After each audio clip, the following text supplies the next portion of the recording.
Assalamualaikum and good day everyone. My name is Eri Nadia and I am from Group 2. In this video, I will be explaining about our smart home fan and dehumidifier control system. The system is designed using combinational logic and is used to automatically control a fan and a dehumidifier based on room conditions. We implemented the system using two different circuits. The first circuit uses basic logic gates only, while the second circuit uses only NAND gates. This system has 4 inputs as you can see here. So the first one is temperature, the second one is humidity, the third one is window, and the last one is the room occupancy.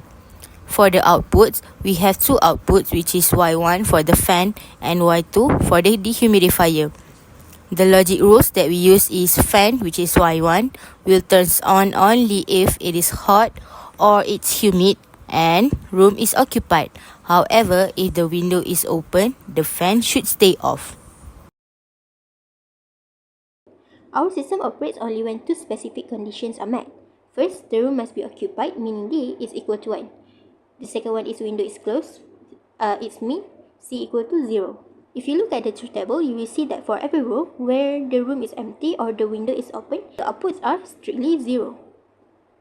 Now, let's look at the output Y1, which controls the fan. As written in here, the room is occupied, the window is closed, temperature is high, or it have a high humidity. This all logic is important because the fan serves 2 purposes. It cools the user when it is hot and it helps circulate air when it is humid. If you look at the truth table at row 1001, here, the fan turns on just for heat. At row 0101, here, it turns on just for humidity.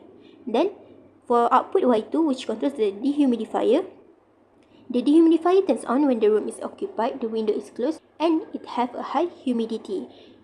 Unlike the fan, the dehumidifier does not react to temperature. It strictly activates only when input B is 1.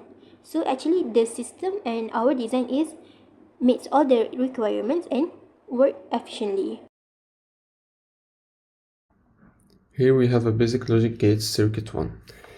We have 4 inputs. Input A and B goes into an OR gate, so this performs A plus B. Input C passes through a NOT gate, so this produces NOT C. Then the outputs from OR gate and the NOT gate and the input D goes into the 3 input AND gate. So the Boolean expression for the final output Y is Y equal A plus B times D times NOT C. So when I change the input switches, the output lid will turn on or off based on this logic expression. This is a waveform for inputs A, B, C, and D, and output Y. The circuit implements Y equal A plus C times C naught times D. So Y is 1 only when A or P equal 1, and C equals 0, and D equals 1. In the waveform, whenever these conditions are true, Y goes high. When any condition becomes false, Y drops to 0. So the waveform confirmed the logic. The logic is working correctly.